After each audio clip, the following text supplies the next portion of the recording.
Hey, it's Matt from HowToMotorcycleRepair.com. In today's video, we're going to be sealing this gas tank that was rusty with the Caswell gas tank sealer kit. Basically, it's a two-part epoxy.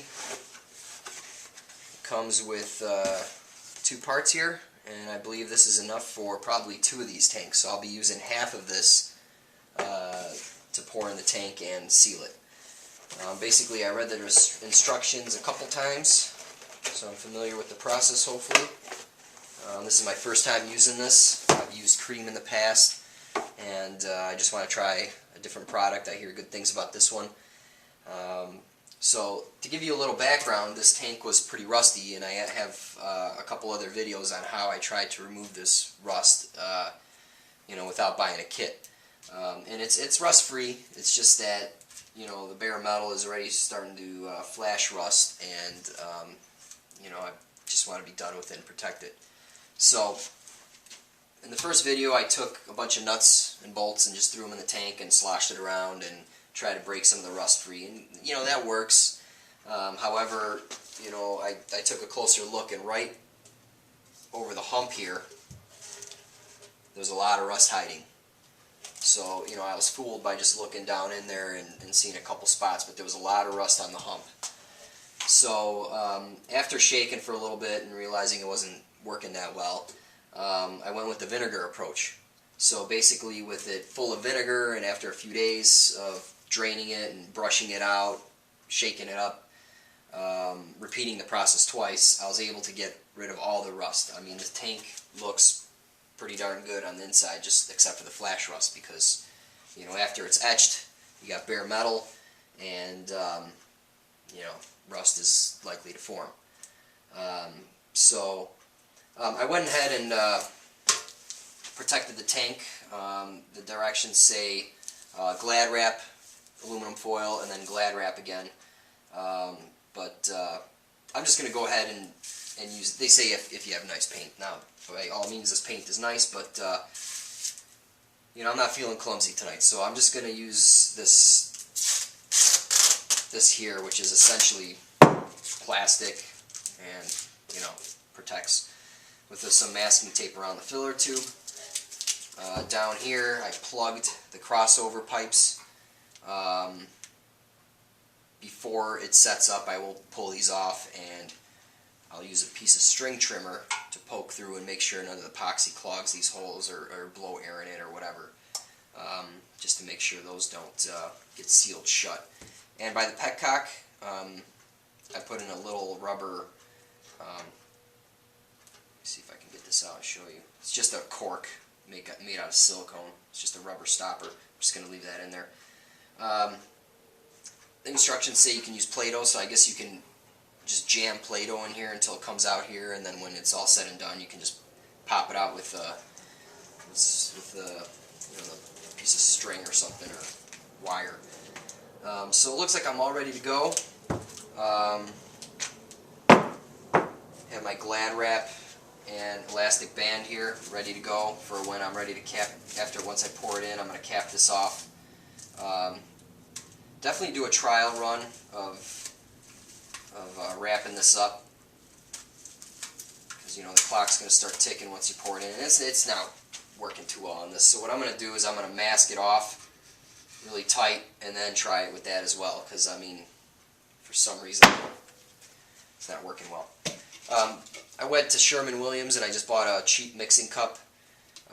It's marked. There's even a 2-to-1 ratio column here. So what I plan on doing is adding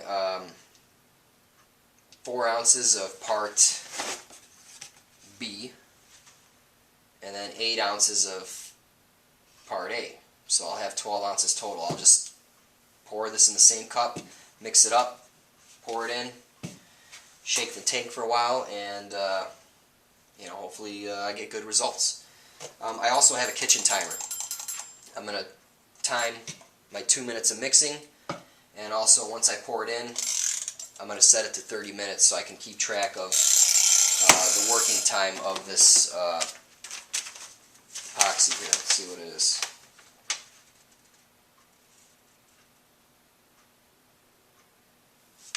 want to wet the walls within 10 or 15 minutes of mixing at 70 degrees temperature. And it so happens it is 65 degrees in here. And I had this in the basement, which was roughly 70 degrees, so I think I'm at a good temperature here. You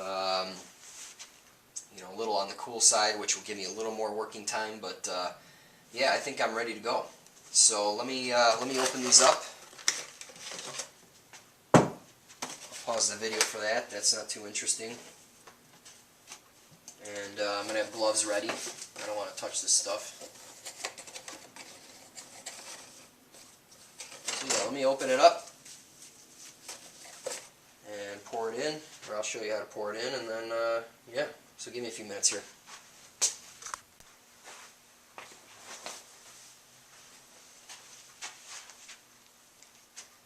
Alright, so I have my jars open here, cans, whatever. Part A, let's do 8 ounces.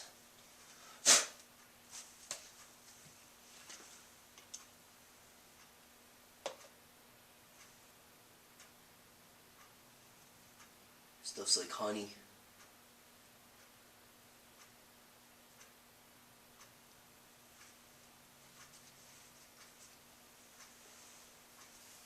Alright, 8 ounces of that.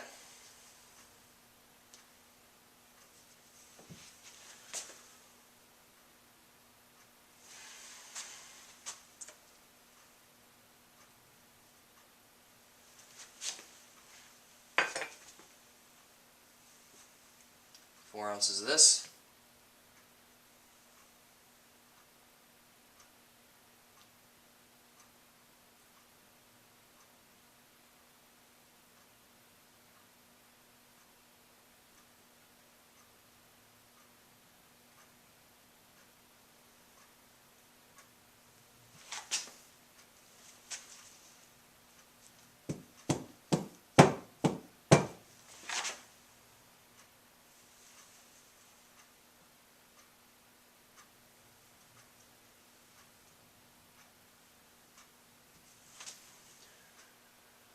Alright, looks pretty good.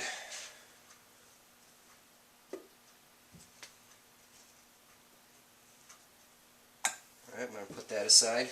Don't worry about capping it off. They won't react unless they're mixed. Alright, and I just got a clean metal rod here.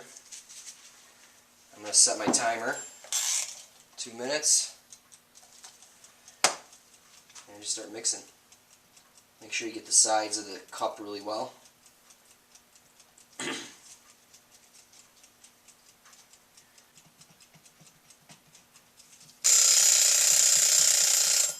Alright, that was the 2-minute mark, so looks like we're thoroughly mixed here, and you can see how thick this stuff is. It's like honey.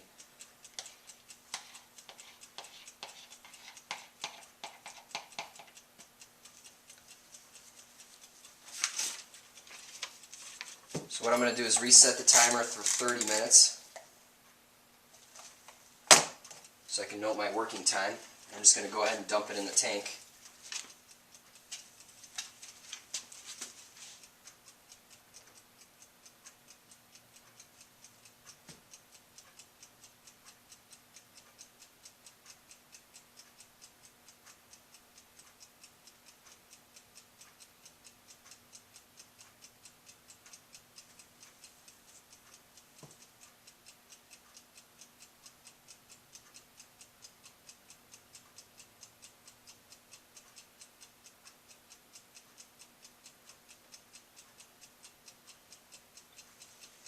And I'm glad I wrapped it because I just spilled a drop right there. I'll wipe that up. Alright. Put my masking tape over the hole.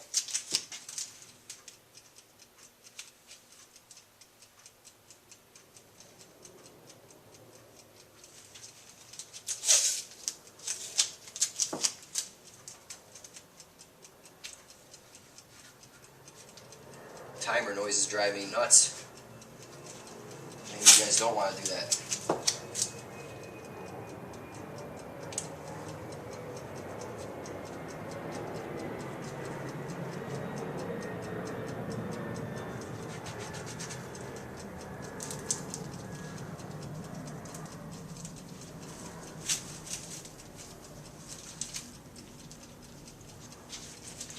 Alright, I'm going to take my gloves off because I'm not going to be able to work this rubber band.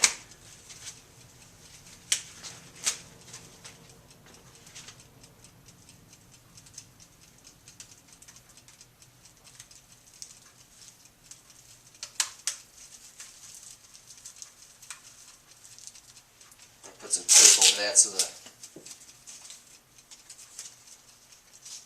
rubber band doesn't fly out.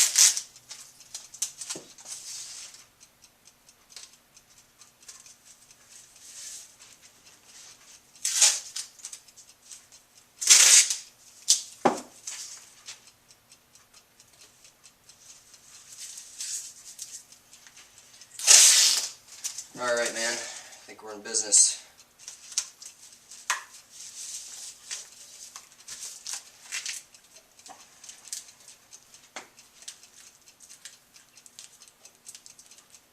So I'm just going to slowly roll the tank.